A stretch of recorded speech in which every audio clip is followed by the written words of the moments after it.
Welcome to வசந்தம் சமையல். Friends, viewers எல்லாருக்கும் தீபாவளி வாழ்த்துக்கள். தீபாவளி வந்தாச்சு. என்ன ஸ்வீட் செய்யலாம், என்ன பலகாரம் செய்யலான்னு யோசிச்சுட்டு இருப்பீங்க. வாங்க, இன்றைக்கி நம்மளே வீட்டில் எப்படி அதிரசம் சுவையாக செய்கிறதுன்னு பார்க்கலாம். அதுக்கு முன்னாடி நம்ம சேனலை சப்ஸ்கிரைப் பண்ணாதவங்க சப்ஸ்கிரைப் பண்ணிக்கோங்க. அதிரசம் செய்கிறதுக்கு என்னென்ன தேவைன்னு பார்க்கலாம். 1 கப்பு பச்சரிசி எடுத்துக்கோங்க. எந்த கப்பில் அரிசி எடுக்கிறீங்களோ அதே கப்புலேயே 3/4 கப்பு வெல்லம் எடுத்துக்கோங்க. ஒரு 2 ஸ்பூனு வறுத்த எள்ளு, ஒரு 1/2 டேபிள் ஸ்பூனு ஏலக்காய் தூள். இப்போ பச்சரிசியை ஒரு பாத்திரத்தில் போட்டு அது தண்ணி போட்டு ஊற வச்சுக்கோங்க. ஒரு 10-15 நிமிஷம் ஊறினா போதும். ரொம்ப நேரம் தண்ணியில் ஊற வச்சிங்கன்னா சீக்கிரம் தண்ணி காயாது. பாருங்கள், இந்த மாதிரி ஒரு 10-15 நிமிஷம் ஊற வச்சு எடுத்து ஒரு காட்டன் கிளாத்தை வச்சு ஸ்ப்ரெட் பண்ணி விட்டு ஃபேனில் வச்சு உலர்த்தி எடுத்துக்கோங்க. நல்லா அந்த தண்ணிலாம் ட்ரை ஆனதுக்கப்புறம் ஒரு 1/2 hour ஆகும் இது ட்ரை ஆகிறதுக்கு. பாருங்கள், இந்த மாதிரி ட்ரை ஆனதும் எடுத்து நம்ம மிக்சியிலேயே அரைச்சிக்கலாம்.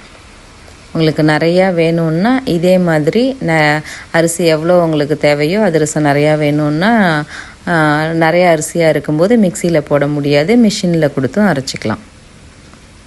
இப்போ இதை சலிக்கிறதுக்கு ஜல்லடை 2 இருக்கும். பாருங்கள், ஹோல்ஸு சின்னதாக ஒன்று இருக்கும், இதில் பெருசாக ஒன்று இருக்கும். இதில் அந்த ஹோல்ஸ் பெருசாக உள்ளதில் கொஞ்சம் ரவை சைஸுக்கு இருக்கும். அதில் நம்ம இதை சலித்து எடுத்துக்கலாம். அதில் கொஞ்சம் 1-2 அரிசியாக இருக்கும். அதனால் சலிச்சிட்டோன்னா நமக்கு அதிரசம் எல்லா மாவு ஒரே பதமாக இருக்கும். பாருங்கள், எல்லாம் நல்லா அரைச்சதுனால கரெக்டாக வந்துருச்சு. மிஷினில் கொடுத்து அரைச்சிங்கன்னா அதிரசத்துக்குன்னு சொல்லி அரைச்சிக்கோங்க. கொஞ்சம் குறகுறப்பாக அரைச்சி கொடுத்துருவாங்க, ரொம்ப நைஸாக அரைக்கக்கூடாது. அரைச்சதுக்கப்புறம் இந்த மாதிரி சலித்து எடுத்துக்கோங்க. இப்போ இதில் வறுத்து எடுத்து வச்சுருக்கிற எள்ளை சேர்த்து மிக்ஸ் பண்ணிக்கலாம். கருப்பு எள் இருந்தாலும் போட்டுக்கலாம், வெள்ளை எள் வேணுனாலும் போட்டுக்கலாம். இதை நல்லா மிக்ஸ் பண்ணி வச்சுக்கோங்க. இப்போ வெல்லம் பாகு ரெடி பண்ணிக்கலாம். எந்த கப்பில் வெல்லம் எடுத்துருக்குறீங்களோ அதில் அதே அளவுக்கு 3/4 கப்பு தண்ணியை சேர்த்து வெல்லத்தை சேர்த்துக்கோங்க. வெல்லம் தண்ணியில் கரைஞ்சதுக்கப்புறம் அதை ஃபில்ட்ரு பண்ணிக்கலாம். கொஞ்சம் வெள்ளத்தில் அடியில் மண் அந்த மாதிரி இருக்கும், அதை ஃபில்ட்ரு பண்ணிக்கலாம். நல்லா கெட்டியானதுக்கப்புறம் ஃபில்ட்ரு பண்ணுறது கொஞ்சம் கஷ்டமாக இருக்கும். அதனால் ஃபஸ்ட்டு கரைஞ்சதுமே ஃபில்ட்ரு பண்ணிக்கலாம்.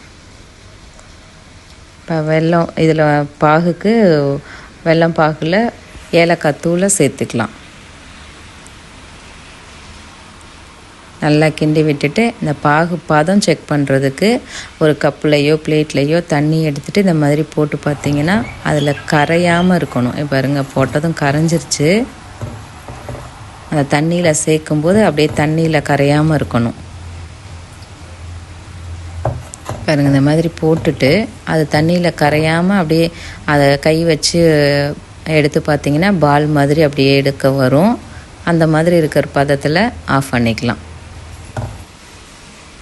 இப்போ பாகு ரெடி ஆகிடுச்சு. இதை மாவில் கொஞ்சம் கொஞ்சமாக சேர்த்து மிக்ஸ் பண்ணிக்கலாம். பாகு சூடாக இருக்கும், அதனால் ஒரு கரண்டி வச்சு மிக்ஸ் பண்ணி எடுத்துக்கோங்க. கொஞ்சம் கொஞ்சமாக மாவு நல்லா மிக்ஸ் பண்ணி எடுத்துட்டு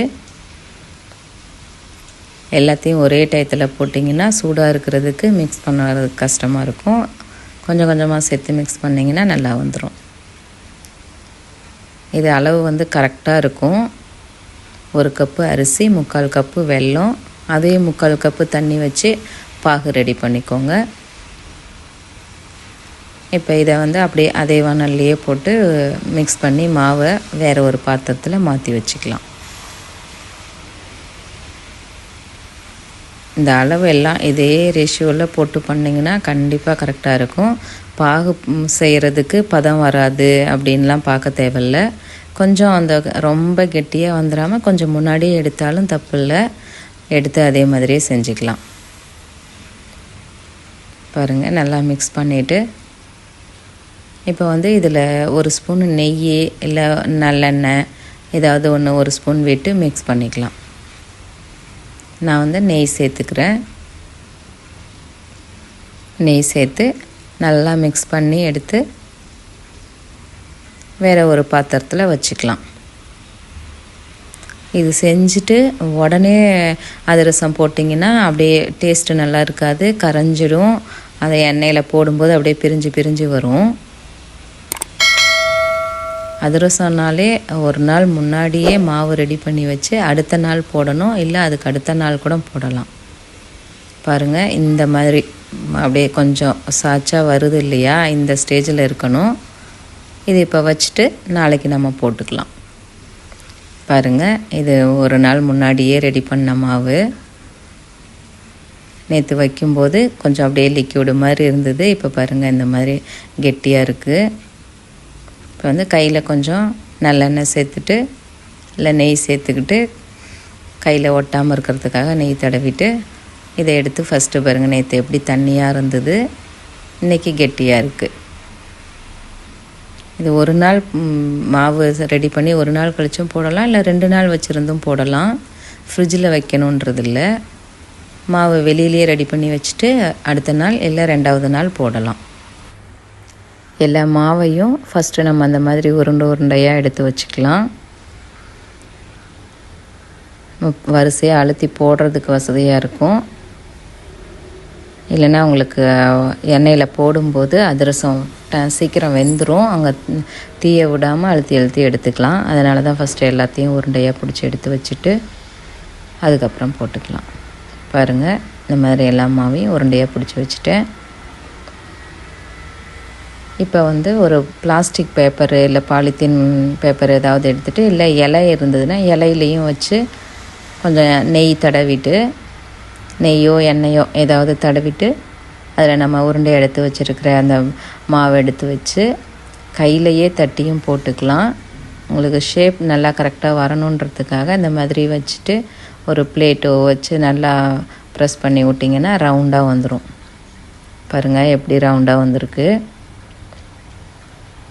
இதை அப்படியே எடுத்து நம்ம எண்ணெயில் போட்டுக்கலாம். எண்ணெய் வந்து ரொம்ப சூடாக இருக்கக்கூடாது, ரொம்ப ஃப்ளேம் வந்து மீடியமில் வச்சுக்கோங்க.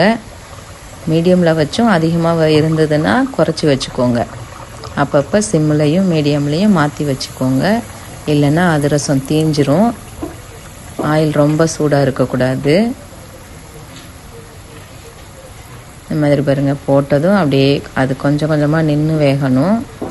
பூரி மாதிரி அப்படியே உப்பி வருது பாருங்கள், அப்போ தான் சாஃப்டாக நல்லாயிருக்கும். இப்போ இது வந்து 2 பேர் இருந்தீங்கன்னா ஒருத்தர் போட்டு அழுத்தி கொடுக்கலாம், ஒருத்தர் வந்து போட்டு எடுக்கலாம், தீயாமல் எடுத்துட முடியும். நான் மட்டும் தேய்ச்சி போட்டுட்ருக்கேன். இப்போ இந்த மாதிரி நல்லா திருப்பி விட்டுட்டு பாருங்கள், அந்த உப்பி பூரி மாதிரி வந்திருக்குல்ல, போட்டதும் கருப்பாயிடக்கூடாது, கொஞ்சம் நின்று வெந்தால் தான் உள்ளே வெந்திருக்கும். பாருங்கள் எப்படி அழகாக வருது. இப்போ இதை நல்லா திருப்பி விட்டு வேக வச்சுட்டு, இப்போ இதுலேயே இதை ஹோல்ஸ் போட்டும் செய்யலாம், ஹோல் போடாமலும் செய்யலாம். நான் 2 விதமாகவும் செஞ்சு காமிக்கிறேன். இப்போ சூடாகவே இதை எடுக்கும்போதே 2 கரண்டி வச்சு எடுத்து நல்லா ப்ரெஸ் பண்ணி விட்ருங்க. அந்த எண்ணெயெல்லாம் ப்ரெஸ் பண்ணாமல் அப்படியே எடுத்து வச்சிங்கன்னா எண்ணெயாக இருக்கும். இது நம்மளே ரெடி பண்ணி செய்கிற மாவுன்றதுனால ரொம்ப எண்ணெய் இழுக்காது, பதமாக இருந்ததுன்னா எண்ணெய் இழுக்காது. பாருங்கள், இப்போ வந்து ஹோல்ஸ் போட்டு செஞ்சு காமிக்கிறேன். இதே மாதிரி அப்படியே கையிலேயே தட்டிட்டு ஒரு ஹோல் போட்டுட்டு அப்படியே போட்டோன்னா இது வந்து கொஞ்சம் அந்த ஹோல் போடாமல் போடுறத விட இந்த ஹோல் போட்டிருக்கிறது கொஞ்சம் சீக்கிரம் வெந்துடும். ஃப்ளேமை குறைச்சி வச்சு சிம்மில் வச்சு மீடியமில் வச்சுமே மாற்றி மாற்றி வேக வச்சு எடுக்கணும். பாருங்கள், இந்த மாதிரி ஸ்லோவாக திருப்பி விட்டு வேக வச்சு எடுத்துக்கலாம். ஒவ்வொரு அதிரசத்தையுமே எடுக்கும்போது 2 கரண்டி வச்சு நல்லா அழுத்தி எண்ணெயை எடுத்துகிட்டு எடுங்க.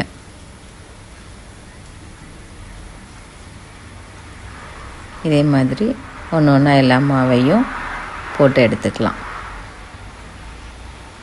அதிரசம் செய்கிறது ரொம்ப கஷ்டம் இல்லை. நம்மளே மாவு ரெடி பண்ணி செய்யும்போது ரொம்ப டேஸ்ட்டாக இருக்கும், ஹெல்த்தியாகவும் இருக்கும்.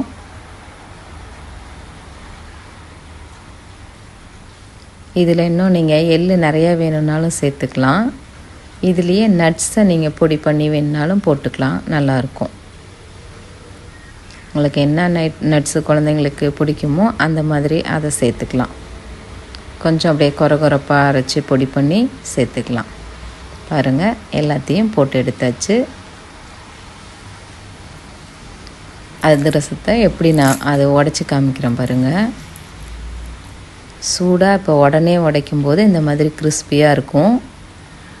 நீங்கள் ஒரு நாள் வச்சு அடுத்த நாள் சாப்பிடும்போது தான் சாஃப்டாக இருக்கும். பாருங்கள், செஞ்ச உடனே இந்த மாதிரி வரணும். அப்போ தான் அடுத்த நாள் சாஃப்டாக நல்லாயிருக்கும். சூப்பராக சுவையான அதிரசம் தயாராகிடுச்சு. நீங்களும் செஞ்சு பாருங்கள். எப்படி இருக்குதுன்னு கமெண்ட் பண்ணுங்கள், லைக் பண்ணுங்கள், ஷேர் பண்ணுங்கள். தவறாமல் சப்ஸ்கிரைப் பண்ணுங்கள். தேங்க்ஸ் ஃபார் வாட்சிங்.